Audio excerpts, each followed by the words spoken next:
was right in line with what I was going to be preaching about. And it was so funny because my wife kept asking me, she posts, what we're going to be having for our service on our website and our Facebook page, and she kept asking me what the title was, and I kept telling her, I don't know how to tell you what the title is. I knew what I felt God was leading me to say, and it's funny, after I'm putting this sermon together, I wanted to talk about how we act as we mature as Christians, as we age as Christians.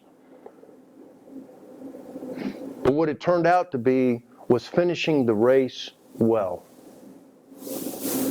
Paul talks to Timothy about life is like a race, and he's finishing it well. Well, I want to talk to us about how we as Christians, how we are in a race. We're in a long race. We're not in a short distance race. Life is not sprints.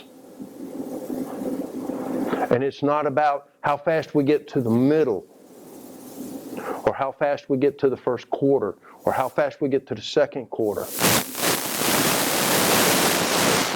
It's about how we finish. Do we carry our Christian life all the way to the end? Do we rely on God in our life all the way to the end? Or do we become, for lack of a better term, do we become self-centered and rely on ourselves? Do we start looking at our life as we grow older and say, yeah, I got through that. I did that. I accomplished that. And we start pushing Christ and we start pushing God farther and farther away from our life. We start taking on ownership of our life. We start saying our job did this. Because of my job, I got to do this. Where did the job come from? Where did the talent to do that job come from? It didn't come from within us. It came from God. God opened those doors. God closed those doors. We moved from job to job. Sometimes we did it on our own, and sometimes God moved us because it was time for us to do something for Him somewhere else. So I want to start in Hebrews 12:1. It says that, therefore, since we also have such a large cloud of witnesses surrounding us, let us lay aside every weight and the sin that so easily ensnares us. Let us run with endurance the race that lies before us. I want us to understand some things about our race in life as a Christian. Just as in any other race, there are spectators watching the racers. There are spectators that are cheering for one to win while hoping another one loses. In our race as a Christian, we don't have people that are actually standing on the sidelines cheering for us to win. We have people standing on the sidelines hoping that we're going to fall and fail so that they can say, if that's what a Christian life is all about, I don't want any part of it. Yesterday, my wife shared with me something that was put on the internet.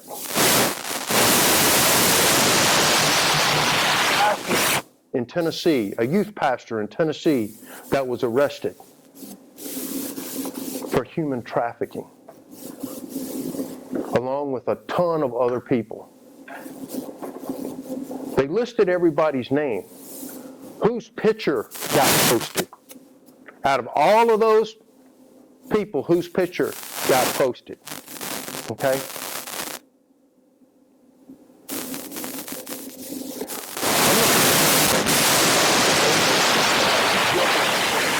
Hanging by his dad blame thumbnails and shooting, okay? And I'm sorry, but that's how I view people that prey upon children, all right? I have no empathy for them, okay? And that's my cross. But Do you see what I'm saying? When we as Christians falter, it doesn't matter if the rest of the world falls down. But if a Christian falls down, he or she is going to get front page today because they want to prove that being a Christian, that people saying they are Christians, that they're no different than anybody else. And we're not any different from anybody else. We sin, we fail, and we fall down.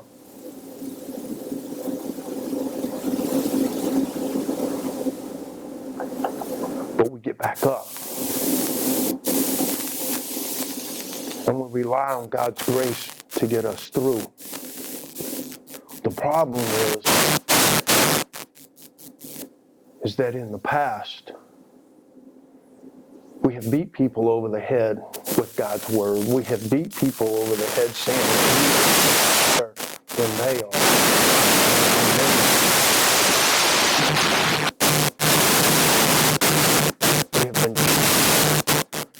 God did not call us to be judgmental. He called us to be His children. He called us to be Christ-like.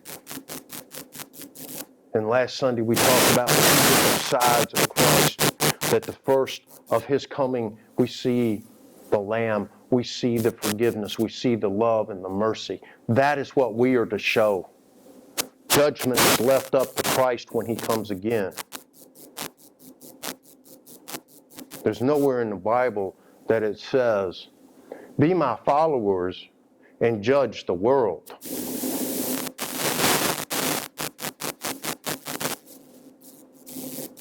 As we judge, so shall we be judged.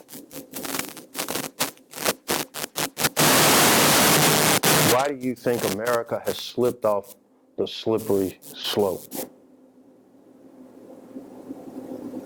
Part of it is because we as Christians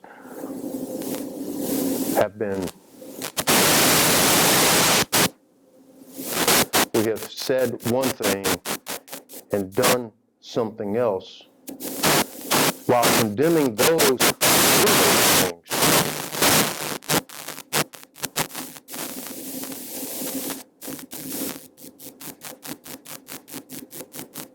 This country is wandering farther and farther away from God. And some of that, unfortunately, some of that blame has to fall on the Christian community.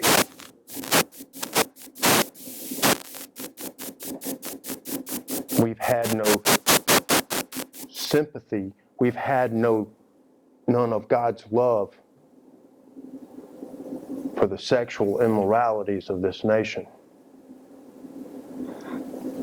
In the name of God, we've had people that have blown up abortion places. I don't think you can find anybody that's any more staunch or any stronger against abortion than I am. But I think that anybody that takes it upon himself to blow up an abortion place is making the same statement that those people are doing in an abortion. They're taking innocent lives. They're passing judgment. There's a right way and a wrong way to get a message out. You don't take homosexuals out and beat them to within an inch of their life to change them. That is not the way to get God's message across.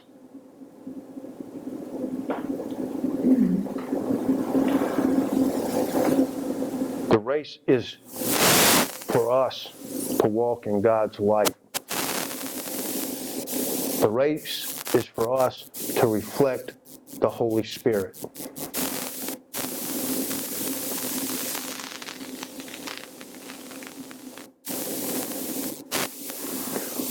None of what I said before was even in the message. you're looking at me like, okay, where's he going now? I'm going to try to get back into the message again. But it's important that we as Christians learn that when we're in a race, we're being observed and we need to walk in God's light. And that is not easy for any of us. We fall and we stumble. Just as in that song, we fall and we stumble. What makes us different is God's grace and mercy.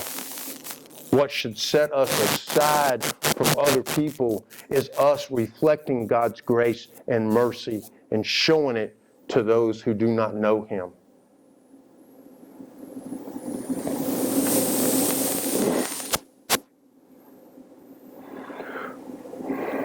We understand that in this race, we age. We start out young. We were talking about that earlier. We start out young.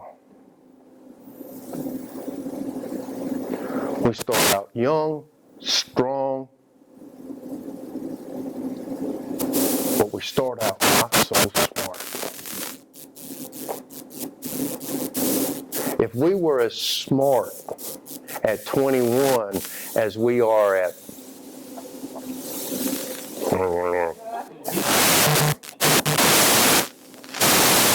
really good. I don't think I'm going to ask God how come that didn't work that way.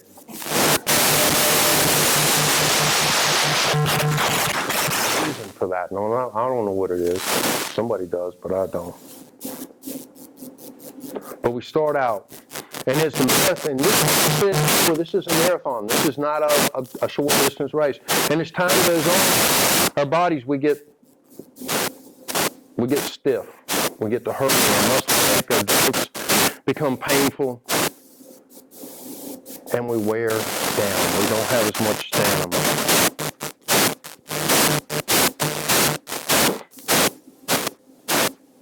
And we start to slow down.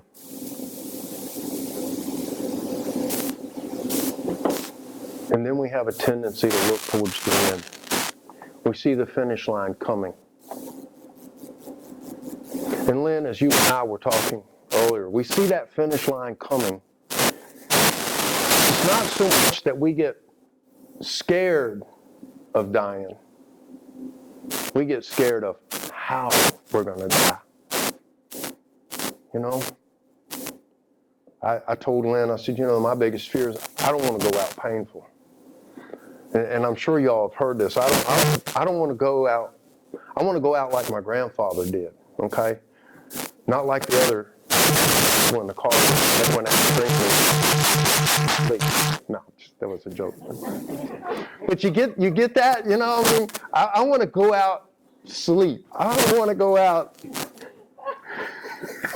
You like that, Loretta?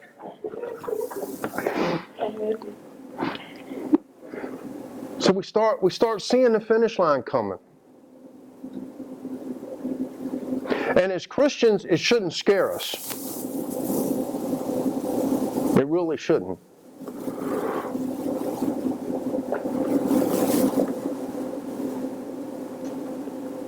It might cause us to have some thoughts, to have a little bit of anxiety. And I'm not saying that's right, and I'm not saying it's wrong. I'm just saying, that when you're looking at it, whatever you feel, that's between you and God. It's not up to me to judge or you to judge how I feel. The important thing is that if we see the finish line coming, that we know where we're going when we cross it. That's what's important, right?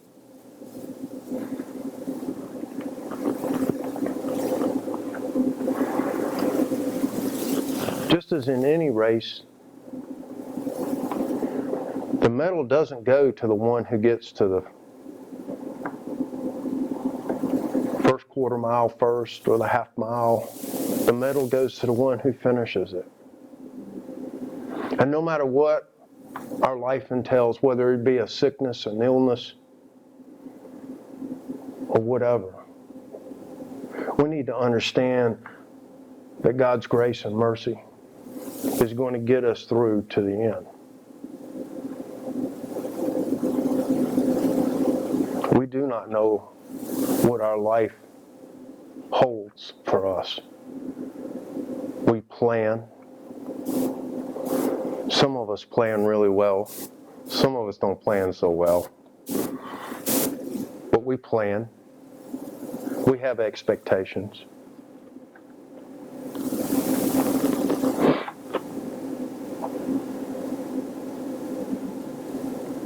But as long as we center our life around God, as long as we have Jesus, as long as we keep our eyes on the cross, that's how we're going to get through. I want to give you all some examples of some people who started out really well with their walk with God and who at some point in time started saying, I got it. I'm the reason that I am where I am. I'm going to give you a real solid example of that. If we look at 1 Kings chapter 3, verses 6 through 9, here's a story about a guy named King Solomon.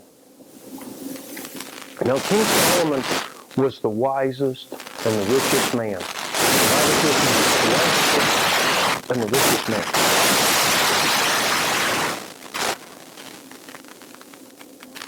God blessed him. And as many of y'all remember, Solomon was just a man king.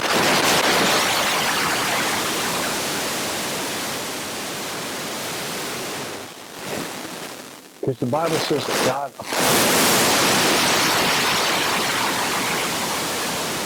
Solomon asked him, what do you want? Now there's a man that has found favor with God. Because God came to him. And Solomon says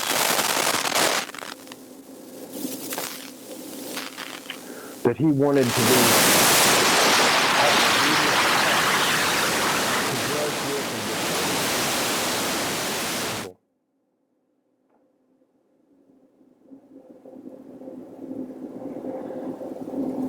and he asked for those things, and God said, since you didn't ask for anything else, I'm going to give you wisdom and wealth.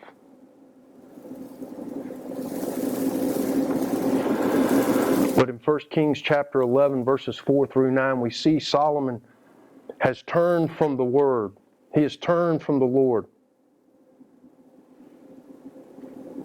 He allowed his wives to change his heart. He allowed the world to change his viewpoint, his walk with God. He relied upon himself.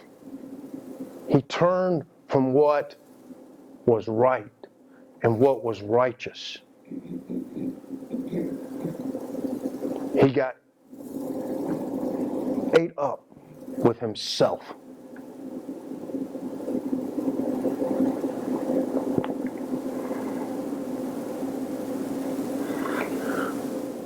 Should be a warning to each and every one of us. Solomon, the wisest man, became so ate up with himself that he turned from God. If Solomon can fall from being before God and ate up with himself, how much more can we do?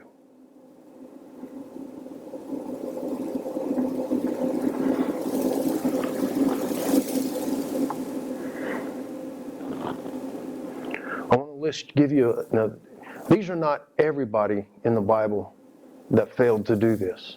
Solomon wasn't the only one, and these names I'm giving you, they're not the only ones. But they're the ones that stick out in my mind. Anybody in here know a guy by the name of Samson?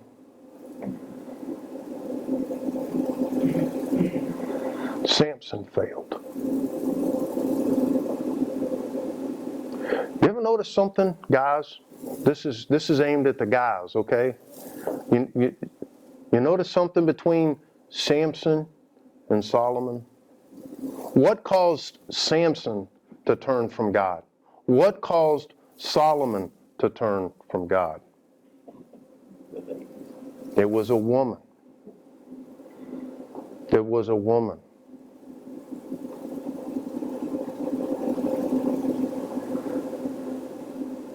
In today's society, gentlemen, we need to guard our hearts. We need to gird ourselves up. We need to put the armor of God on before we get out of bed. You cannot drive down any road without some billboard somewhere with some woman who has some kind of seductive look or some kind of sexy look to entice us to do something, to buy something, to spend our money somewhere. The old adage from back in the 70s, sex sells. Gentlemen, I'm here to tell you sex sells, and you guys know it.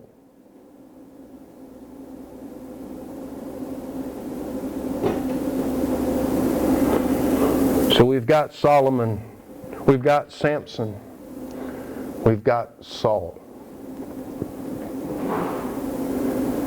We've got a prophet by the name of Eli.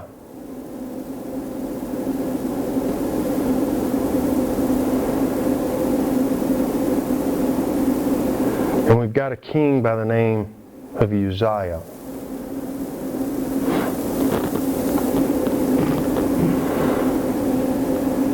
All these people failed to finish the race strong. They started out in step with God. They started out strong.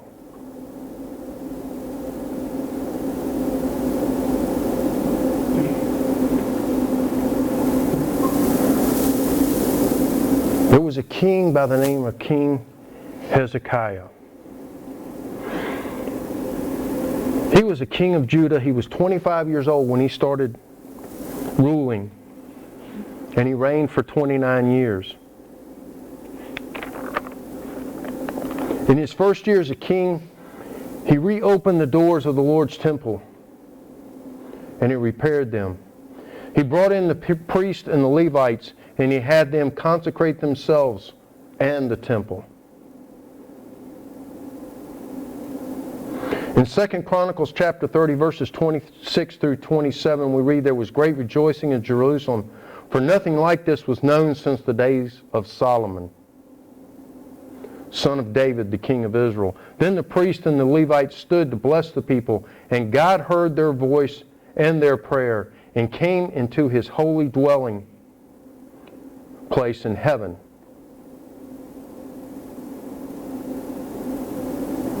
Now, just a little history about Israel. At this point, when you read through Chronicles and you read through Kings, the one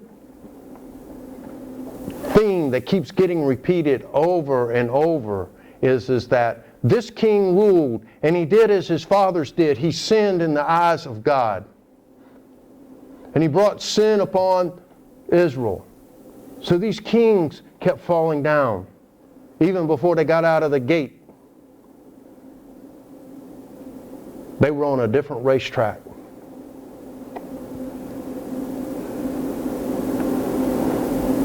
But Hezekiah has brought the people together. He's opened up the temple. And the word says that God heard their voice and their prayers came into his holy place because of their obedience.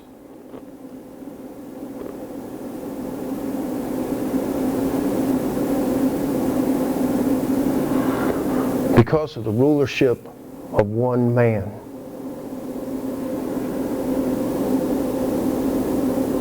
Because one man's obedience to God's word can turn a nation. As a sidebar in this sermon, we need to understand that our race can affect a nation. It can affect a town. It can affect a county. It can affect your neighborhood.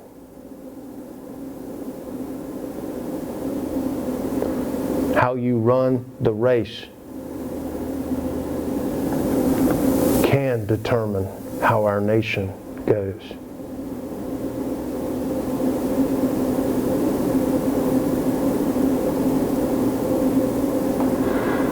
But over in Chronicles, over in 2 Chronicles chapter 32, verses 24 through 26, we're going to see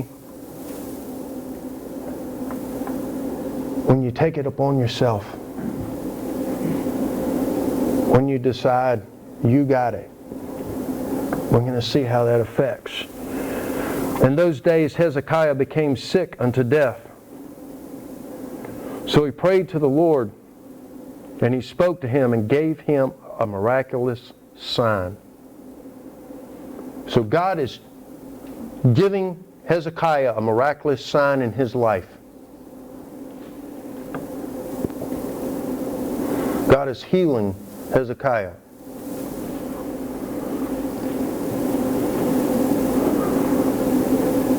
The next sentence.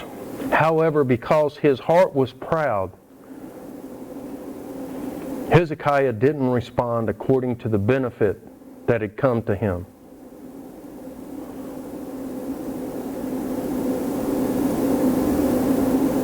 Hezekiah didn't respond according to the benefit that had come to him.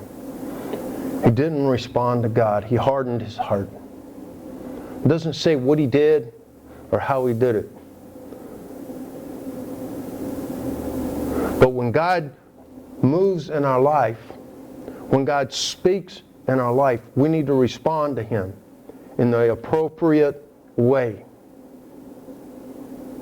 We need to follow what God is calling us to do. We need to show ownership in what God has given us to do.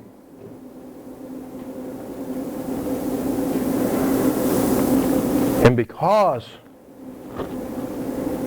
Hezekiah didn't respond according to the benefit, there was wrath on him, Judah and Jerusalem.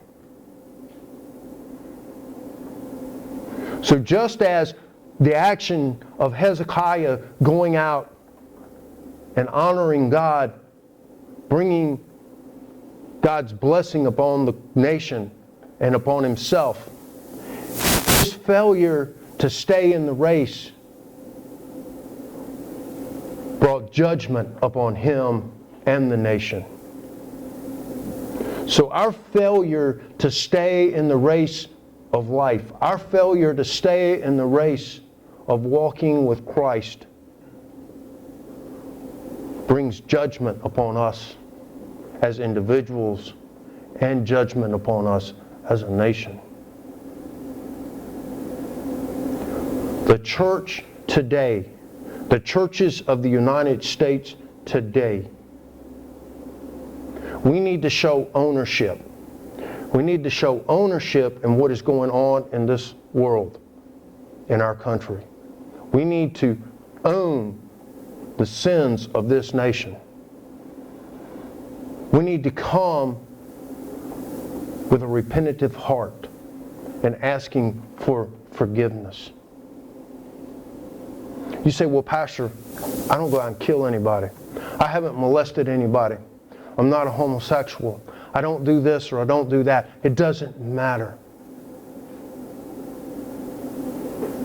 You want to heal this land? You want to see a healing in this land? A healing in this land is only going to take place when the churches get together and get on their knees and ask forgiveness for what this nation has done.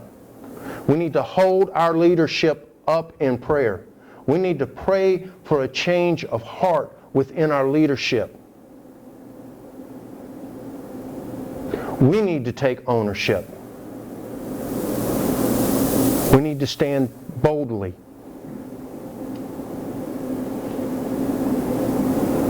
We need to show God's mercy and love We don't need to go around with a Bible beating people over the head and telling them they're going to hell for their sins. We need to show the love of God to them.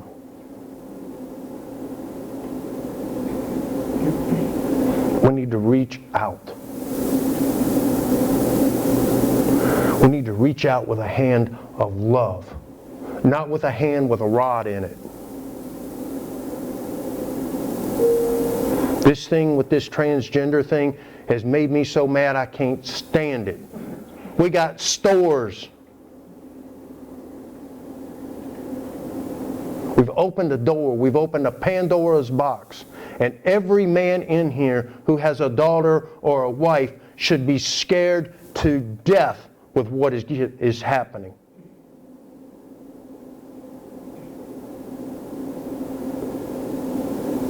But the only way we're going to fix it is through prayer.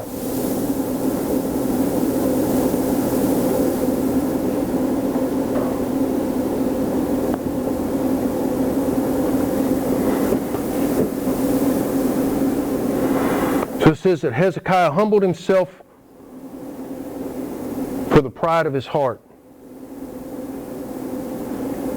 He and the inhabitants of Jerusalem. So the Lord's wrath did not come on them during Hezekiah's lifetime. So we see a king who started out strong. We see a king who stumbled, who looked at himself and said, look what I have. Look at my kingdom. Look what I have built. Look what I rule. Look at my Maserati.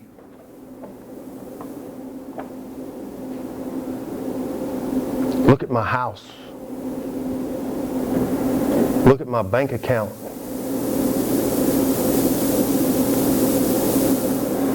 When I walk into a place, everybody gets up. That wasn't good. Everybody gets up. Everybody acknowledges me. Look who I am.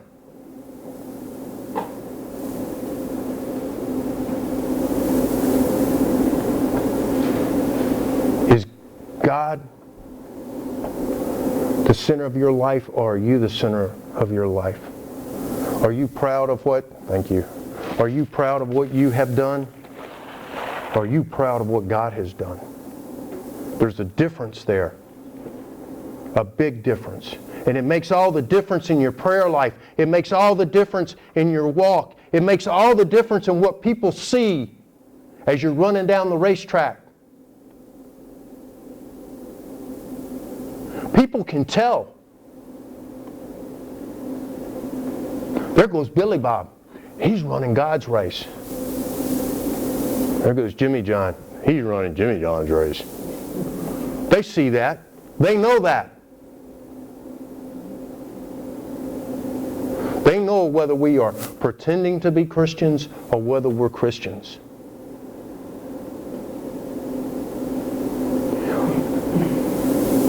Make no mistake about this. It's not about whether you're fooling them or fooling you. It's about whether you're trying to fool God. And you cannot fool God. There is a judgment day coming. When the race is over, God knows where your feet tread. God knows which lane you were in. I've said this over and over. There are no oops, there's no mulligans, there's no redos. When the race is over, it is over. But God, back at the 25-yard marker, did you see what I did? I mean, you were with me then, Lord. So what? I crossed the banner. You weren't with me. But you were there at the 25. You know what? Look at the man hanging on the cross with Christ. He ran the whole race. Right up to the finish, he ran it on his own terms. He was within sight of the finish line. And he called out to Jesus, And Jesus said, you've finished the race. You're on my side. You're in my team. You're going to heaven. It doesn't matter where you start at. It doesn't matter where you're at halfway through, 3/4 of the way. It doesn't matter. What matters is where did you end up? It doesn't matter how long you've been in a race with God. All that matters is, did you finish with Him?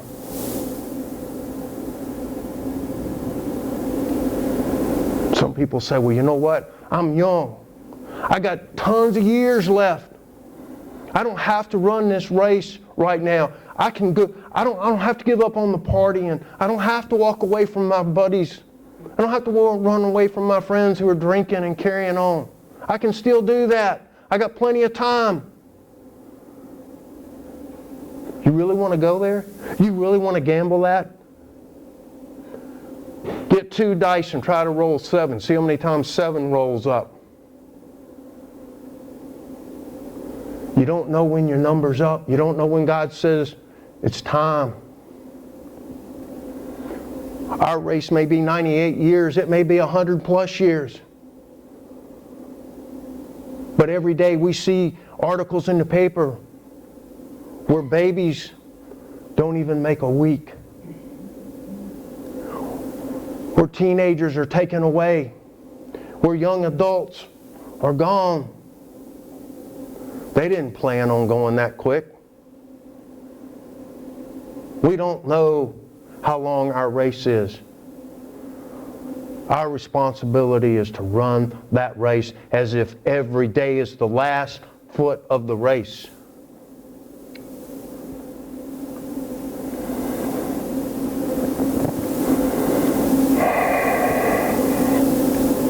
In Philippians 4:19, we are told,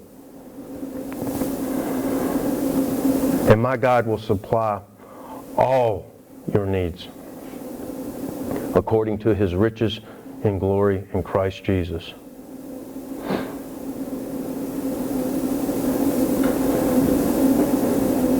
In Philippians 4:13, we're told, I am able to do all things through Him who strengthens me.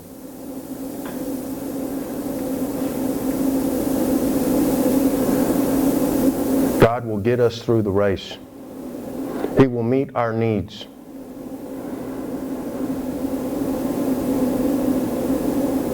No matter what they are. We need to understand that when God put us in this race, He gave us the energy, He provides the stamina, He gives us the food, the direction, the roadmap. This book is the roadmap.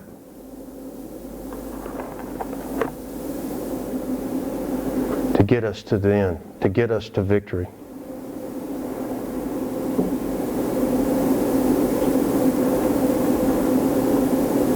In 2 Timothy chapter 4, verse 7, Paul's writing to Timothy, I have fought the good fight, I have finished the race, I have kept the faith. My question to you is, have you fought the good fight? Have you kept the faith? If the finish of your race happens the minute you walk out of this door, are you going to the victory circle? Or are you going to the losing side?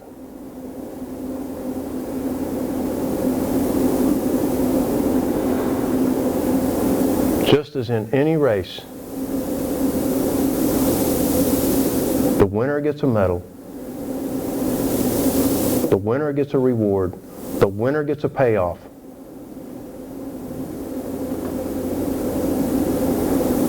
The loser gets nothing.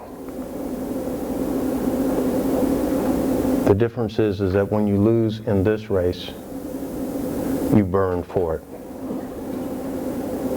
And you don't burn for a short period of time, you burn for eternity.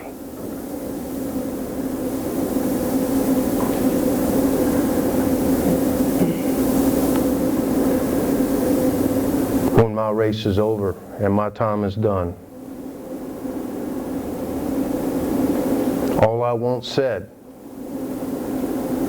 is let me have fought the fight. Let me have kept the faith. And let me have finished as God had wanted me to.